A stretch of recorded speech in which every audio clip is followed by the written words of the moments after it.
नमस्कार, खबर किल्ला न्यूजमा यहाँलाई स्वागत छ। म विमल जैरू। डडेलधुरामा राष्ट्रिय मुक्ति हलिया समाज महासंघका संस्थाका पदाधिकारी र कर्मचारीहरू बीच परियोजनाको वार्षिक समीक्षा बैठक सम्पन्न भएको छ। संस्थाले सञ्चालन गरिरहेका विभिन्न परियोजनाको प्रगति, उपलब्धि र चुनौतीहरूको विषयमा समीक्षा गर्ने उद्देश्यले संस्थाका पदाधिकारी र कर्मचारीहरू बीच वार्षिक समीक्षा बैठक सम्पन्न गरेको हो। एक रिपोर्ट।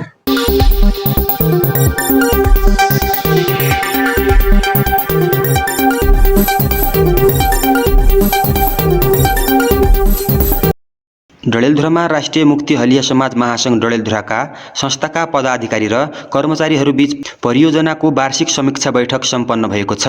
संस्थाले सञ्चालन गरेका विभिन्न परियोजनाको प्रगति, उपलब्धि र चुनौतीहरूको समीक्षा गर्ने उद्देश्यले संस्थाका पदाधिकारी र कर्मचारीहरू बीच वार्षिक समीक्षा बैठक सम्पन्न भएको छ। बैठकमा चालु आर्थिक वर्षमा कार्यान्वयन भएका परियोजनाहरूको समग्र अवस्था, लक्ष्य अनुसारको उपलब्धि, खर्च विवरण, प्रभावकारिता तथा आगामी दिनमा गर्नुपर्ने सुधारका विषयहरूमा विस्तृत छलफल गरिएको छ। साथै परियोजना कार्यान्वयनका क्रममा देखिएका समस्या, सिकाइ र अनुभवहरूलाई साझा गर्दै समाधानका उपायबारे समेत समीक्षा गरिएको छ। कार्यक्रमलाई सम्बोधन गर्दै राष्ट्रिय मुक्ति हलिया समाज महासंघका संयोजक तेजराम लुहारले परियोजनालाई अझ प्रभावकारी, पारदर्शी र नतिजामूलक बनाउन सबै कर्मचारीहरूबीच समन्वय, जिम्मेवारी र प्रतिबद्धता आवश्यक रहेको बताए।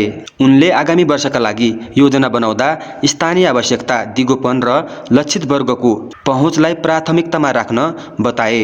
त्यसैगरी कर्मचारी प्रतिनिधिहरूले फिल्ड स्तरमा भोगिएका चुनौती, समुदायको प्रतिक्रिया तथा परियोजनाबाट परेको सकारात्मक प्रभाव बनाउन सबैको जिम्मेवारी हुनुपर्ने संयोजक लुहारको भनाइ छ।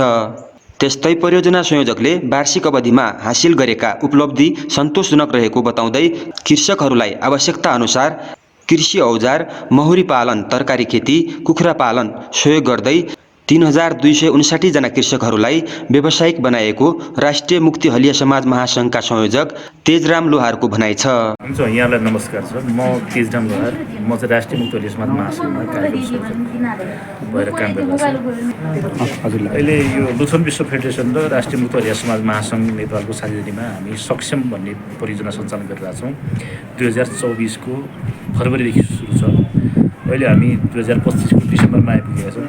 आजसम्म पुग्दाखेरि हामी मुख्यतः दुई किसिमको कार्यक्रम गर्छौँ। यहाँ प्राविधिक शिक्षा र उद्यम विकास कार्यक्रम चाहिँ हामी डडेलधुरा जिल्लाको अजयमिर उपन्यादुरा गाउँपालिकामा गर्छौँ। अरू मुक्त हरियाको क्षमता विकास र मुक्त हरियाको लागि पैरवी गर्ने काम चाहिँ हामी सुदूरपश्चिमको 9 जिल्ला, कर्णाली प्रदेशको 6 जिल्लामा गरेर अहिले 15 जिल्लामा पुगिरहेको छौँ।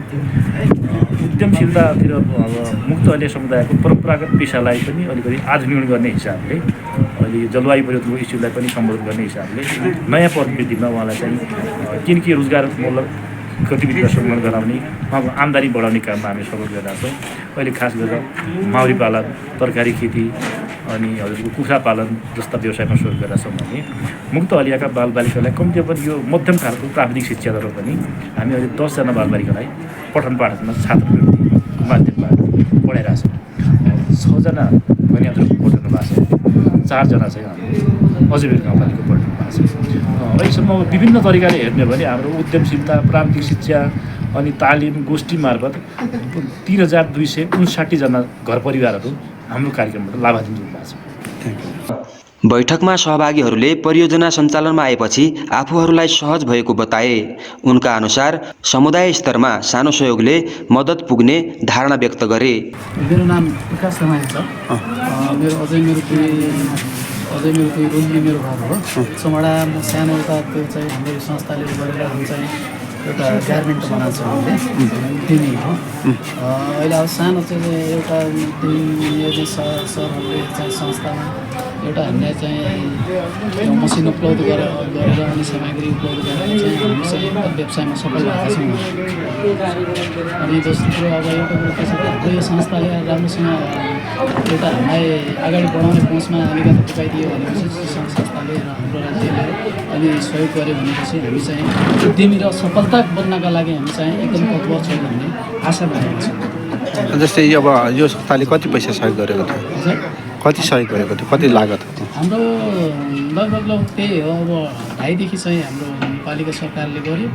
अनि 3 देखि लगभग तपाईँको 4.5 सम्म चाहिँ हाम्रो चाहिँ महासङ्घले गर्यो। अनि त्यो गरेर चाहिँ हाम्रो चाहिँ अब त्यो पछि पनि हाम्रो चाहिँ 2.5 लाख जति चाहिँ त्यसपछि पनि हाम्रो संस्थाले सहयोग गर्यो। त्यो उठाउनु त्यो गरेर चाहिँ हामीलाई सहयोग गरेको हो। नमस्कार, मेरो नाम भोजबहादुर सार्की, उमरगढी 8 बकन्डी डाँडा। म एक मुक्त हरिया परिवारको सदस्य छु र जुन यो मुक्त हरिया महासङ्घले मलाई पटक विभिन्न कार्यक्रममा सहभागी अवसर पनि जोडाएको छ र यसमा पनि म संस्थालाई धन्यवाद दिन चाहन्छु र यस संस्थाले विभिन्न क्रियाकलाप गरेको छ, जसमध्ये अब यो खानेपानीदेखि लिएर स्वास्थ्य, शिक्षा, त्यसपछि विभिन्न अन्य जीविकोपार्जनमा पनि गरेको छ र त्यसमध्ये मलाई पनि म कृषि व्यवसाय गर्दै आएको छु। त्यसमा मलाई बिउजनदेखि लिएर पोलियो अस्पतालसम्मको सहयोग गरेर सहयोग गरेको छ र जसले गर्दा के सहयोग गरेछ?